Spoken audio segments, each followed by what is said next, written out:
Ask George is brought to you by International Cricket Tours. ICT, a cricket travel specialist with decades of experience taking supporters all over the world. Get in touch with their expert team today to plan winter trips to the Caribbean, Pakistan, New Zealand, as well as the Women's Ashes. Love cricket, love travel, choose International Cricket Tours. Hello and welcome back to another episode of Ask George after a very tight and entertaining second day at Old Trafford. Do you want to have a try doing that? What do I do? It's so complicated. We'll do some training. Okay. Do some warm weather training over the winter and we'll have a go next. Oh no! That could have gone horribly wrong. Is that the wrong hand? I don't know. Well, the Indoor Kite Society asks, will Jamie Smith become a generational player in the future? Looks like he has everything in his game to do that. He looks really good, but that's a lot of pressure, isn't it? He's really good at cricket. And I love the way that he today was the calmest head out there. I love the way that he played within himself, played straight. There were only 3 4s in his first, and a 6 to be fair, in his first 50, and one of those was a little glide down the leg side, another one was an inside edge. So I thought that he showed a lot of what England are looking for, but let's not put too much pressure on him, eh? What do you think? It's a mentality thing, isn't it? I mean, he's got to where he's at now because he's got all the right smarts to get there. The best players in the world push on, and you know, in 5 years' time, will he be twice the player he is now? That's what the whole point of watching professional sport is, right? Obviously, I hope he does it, but life and sport are weird things, so who knows? But I think he's got the tools to do it potentially. Do we look like the most ill-balanced scrum in history? Possibly. Yahar Marjan Balok asks, is Harry Brook the best young player in the world right now? Christ, we put them under so much pressure. I'm not sure he's the best young player in the team. He's fantastic. That's not taking anything away from him. There's bloody good cricketers in the world, aren't there? I mean, Jaswal looked quite good, didn't he? He's a really, really exciting, good player, and I thought he played really well today. But as I say, let's not put them under too much pressure. I think I'll reiterate that, right? There's loads of young players coming through. As I said, you know, it's all about the smarts. He has things going on. He had to pull out the IPL earlier in the season, but he's obviously a great player, isn't he? He's brilliant. Yeah, he looks fantastic. Yeah. I mean, his record, I think he's got, in his first 25 innings, he's got to 50 more often than anyone in history, apart from Herbert Suckling. Incredible. But you know, it's going to get a lot tougher. I'd back him to do it. I'd back him to do great. But there'll be a lot of people from elsewhere in the world shouting out names of young players right now, and they've probably got a point. He's really good, but I don't know that he's better than Jamie Smith.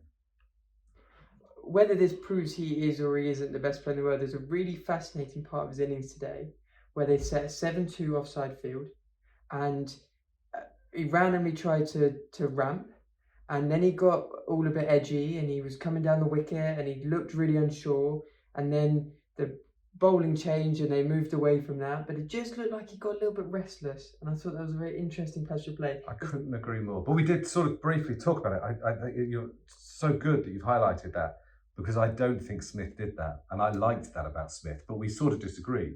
You thought the shot was on, the ramp, the scoop, whatever you want to call it. You thought it was on. It was, yeah. Well, it was kind of on, in that you could argue that if he put his foot outside, if he got his front leg outside the line, it was almost a free shot, you could argue, but it's not. I mean, you could edge it, you could play it on. It was unnecessary. We were the equivalent of the 4th session of the match. I just thought it was unnecessary risk, and I thought it was not a good sign, but it's the way this team want to play, and I think they've converted most people to that, and that's fine. You know, we just disagreed, so there aren't necessarily right and wrongs, but I like the fact that Smith played within himself. Well, the one ball that they bowled that to Smith, he shuffled slightly outside off stump and then just popped it through for 4 in that huge gap, and you know, proved his calmness. Can we talk about the ball that got Brook out though? Oh wow, yeah. We got the same ball to Wokes, to be fair. It was great.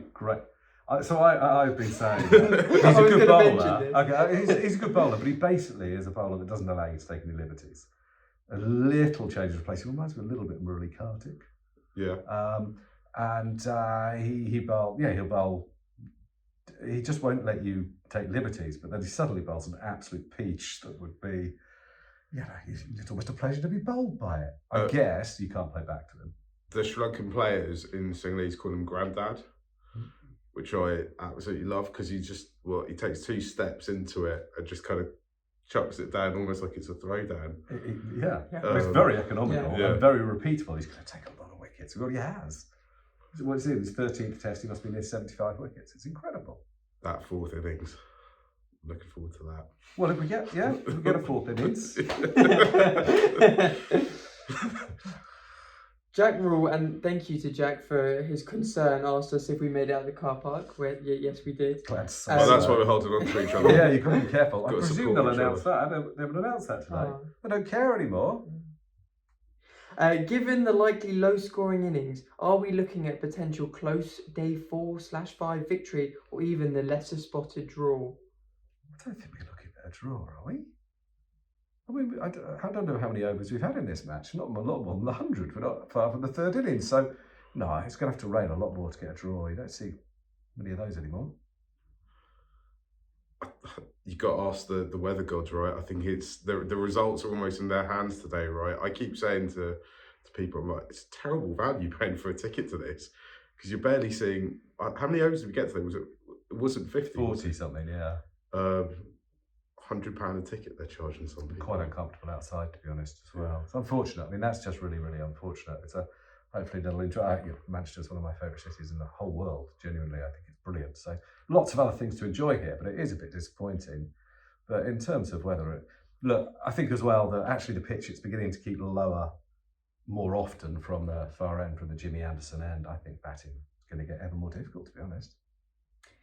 Andrew Harrison asks, underwhelming tests in England, West Indies lose to South Africa in almost empty stadiums. Is Test cricket dying, or am I just being a whiny old git?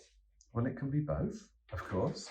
But I think that you would be right to be.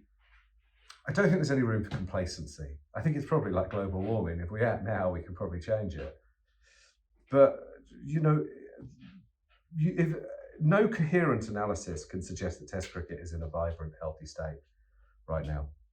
I don't think. I mean, correct me if I'm wrong. I'd love to be wrong. I love this stuff. It's my living as well, But it's in real bloody trouble. Absolutely massive trouble. I think the real tragedy about it, though, is that there are still many millions of people around the world who really enjoy Test cricket, who love it and want it to flourish. Just that it seems we can't get all the right people in the right room at the same time, decide on the best path to making that happen.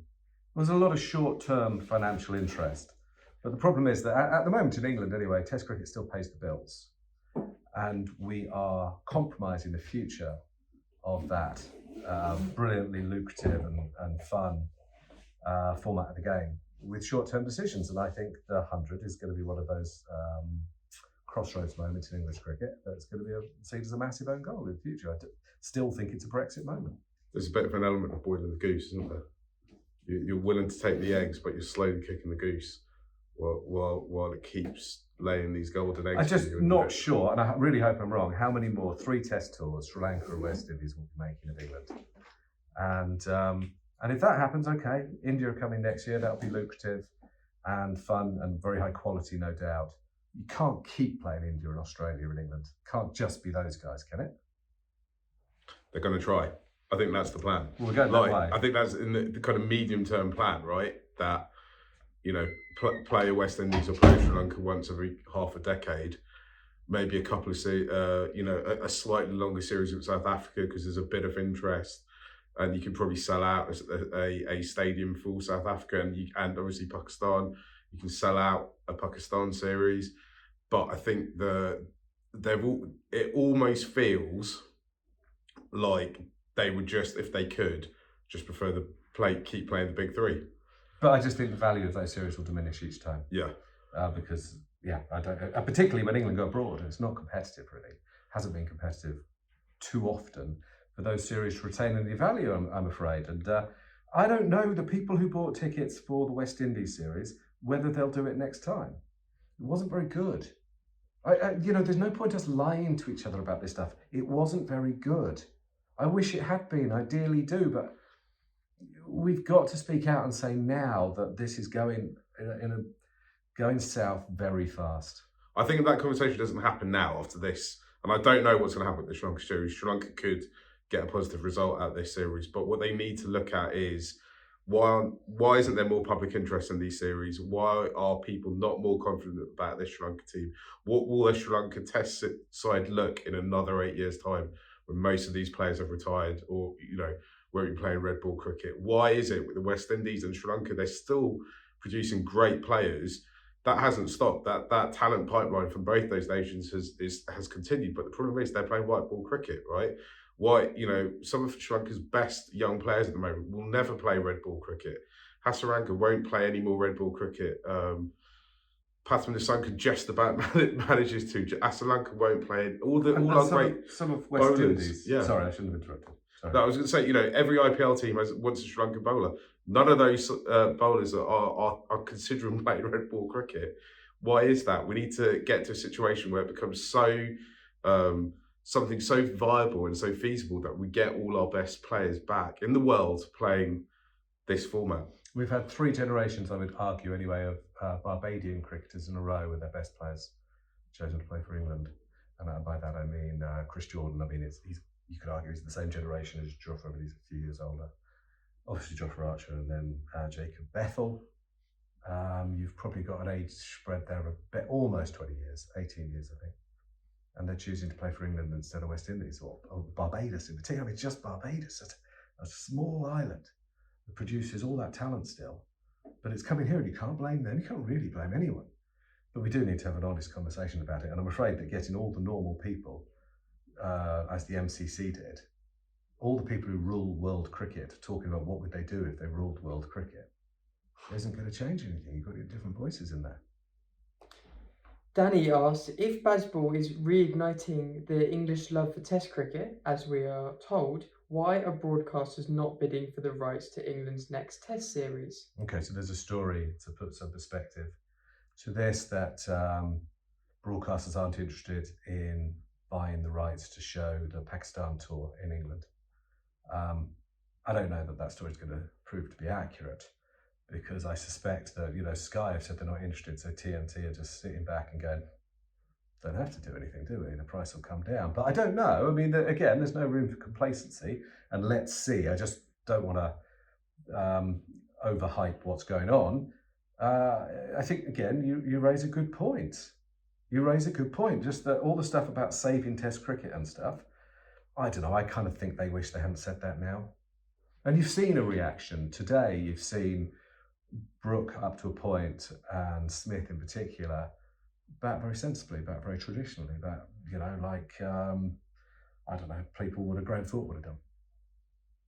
I wonder if what we might see in the future is more cricket associations, cricket boards becoming the actual broadcaster themselves and broadcasting it via their own channels. I know Ireland do quite a bit of that. Sri Lanka have ended up doing quite a bit of that for their women's side and for Test matches around the world, so that they know there's a large diaspora of people who want to watch it. The West Indies do quite a bit of it, and it's something that when I speak to some of these people who run these operations, I kind of suggest it's becoming a little bit more lucrative than they first imagined would be.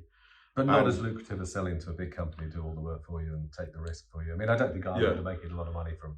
No, but I wonder if, because remember, a lot of taking the risk is putting the cameras and getting stuff filmed and recorded and producing it, and doing the production side of it. But as that gets easier to do, I mean, we all carry a gizmo around in our pocket now that has a camera with us. Where will kind of broadcast technology be in 5, 10, 15 years' time? No, you're right. It's a fair point. I used to have to take a massive case, and we're now talking to my phone. So. And we see Leicestershire, they're asking people to subscribe to their. I know it's quite controversial, but could that be a thing that happens in the future? Instead of subscribing to Sky Sports or to TNT Sports or this whole range of people, you just pay one fee every month to the ECB. You never miss a ball of English cricket. Just going back a few years, though, it was a mistake to go the route of an exclusive supplier in the broadcast deal with the ECB. And you've got this situation now where people say, well, no one's interested. And part of the job is to woo the broadcasters. Part of the job is to build those relationships and show them how great the game can be. There's lots of reason for optimism. It's still a great game. Despite all the moaning you've heard from me in the last 24 hours, it's a bloody great game. And it can be resolved. So there can be a brilliant product to show to lots of people. So it can be all right. But we need joined up leadership. We don't need, the ICC, as we know, is at best pathetically powerless, and all the other boards seem very self-interested. Reese Benjamin asks, did Richard Thompson lie about August 2025, or is it merely a broken promise? So again, this refers to an interview that Richard Thompson did with me. He was actually answering readers' questions from The Cricketer, and I think it was published over a year ago. And we were talking about the Ashes schedule in 2023, of course, and he said, that's not going to be repeated. We won't have a test-free Augusts again. And he said it. I've done a piece on it today if you want to read in more detail. So was he lying? I don't think he was lying. I think he meant it. I think he probably still means it. I think he's been frustrated and thwarted and maybe didn't realise how difficult it was. But I don't think that the current hierarchy have had the courage of their convictions, and I don't think they have seized that 100 nettle as they should have done. But Oscar here has a different perspective, a younger perspective, fresher perspective, and I think he thinks the 100's a lot better than I do, and he might be right. So Oscar 100, we call him. Yes, well, I like the 100 because I've seen the impact it's had on people around me. In terms of I spent ages trying to convince my friends to come with me to cricket or watch cricket, and I've had a much easier time doing it with the 100, which seems very palatable to new cricket fans. But I do understand that it's not just the 100; it's what happens around it. And my favourite format as a cricket lover and someone that works in cricket is still this, and I want to see this thrive. I think it's Test cricket, not you. Yes, no. I was gesturing to you. Gutted for me, eh? And I just want to see him thrive. We all want to see him thrive. Thanks, guys. That means a lot. That means a lot. He's our hooker. Bringing this together. Thank you very much for sending in your questions. We hope for some better weather and some very good cricket on day 3 at Old Trafford. See you then. What a smooth finish. He's nailing this, isn't he? Yeah, I rehearsed it. Yeah, brilliant.